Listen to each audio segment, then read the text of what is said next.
샬롬, 끊임없이 설득해 주시고 기다려 주시고 인내하면서 우리를 인도하시는 주님과 함께 평강의 하루를 보내시기를 소망합니다.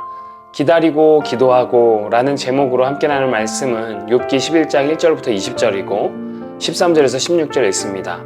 만일 네가 마음을 바로 정하고 주를 향하여 손을 들 때에 내 손에 죄악이 있거든 멀리 버리라. 불의가 네 장막에 있지 못하게 하라. 그리하면 네가 반드시 흠없는 얼굴을 들게 되고 굳게 서서 두려움이 없으리니 곧 네 환난을 잊을 것이라. 네가 기억할지라도 물이 흘러감 같을 것이며. 고통 가운데 있는 욥에게 찾아온 세 친구가 있지요. 엘리바스, 빌닷 그리고 소발입니다. 먼저 엘리바스와 빌닷이 욥에게 위로를 가장한 훈계와 질책의 이야기들을 꺼내놓았죠. 그러나 그들의 조언에도 불구하고 끝까지 굴하지 않고 자신의 의로움을 주장하는 욥을 보며 이제 소발마저 책망을 합니다. 소발은 자신이 무고하다는 욥을 말 많은 우매자로 취급합니다. 하나님의 전지하심과 헤아릴 수 없는 그의 신비를 강조하며 맹렬히 책망하죠.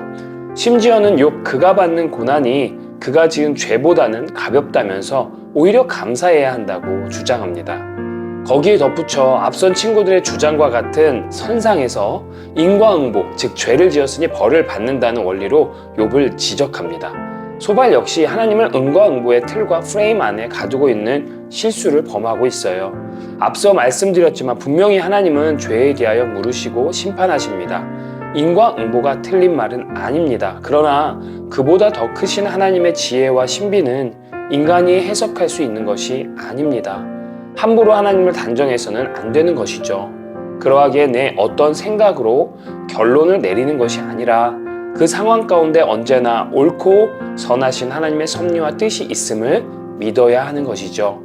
소발은 그러하기에 욥에게 회개를 종용합니다. 그렇게 해서 희망을 다시 얻으라고 합니다. 심지어 회개를 어떻게 하면 될지 구체적으로 설명하며 회개의 유익과 결과에 대해서도 이야기하죠. 욥이 이것을 모르겠나요? 당연히 알죠. 아무 도움도 유익도 없는 충고일 뿐입니다.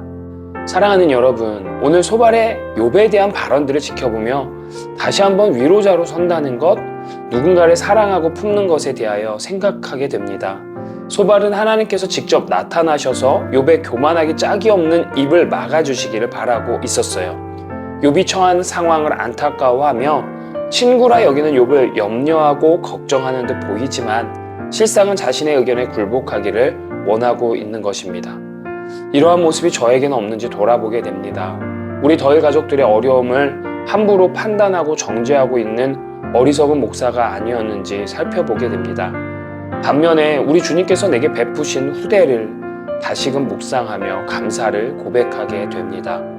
사랑한다면, 소중하다고 한다면 그의 어떤 문제나 어려움 가운데 조언을 하기에 앞서 그의 마음을 먼저 읽는 지혜를 구하는 것이 중요함을 다시 깨닫게 됩니다. 비난과 책망보다는 사랑을 격려하고 지켜보는 것이죠. 훈계하려 하는 마음보다 믿어주고 기다려주는 것이 사랑임을 오늘 성령께서 말씀하십니다. 그리고 우리 더힐 가족들이 서로 이렇게 사랑하기를 소망해 봅니다.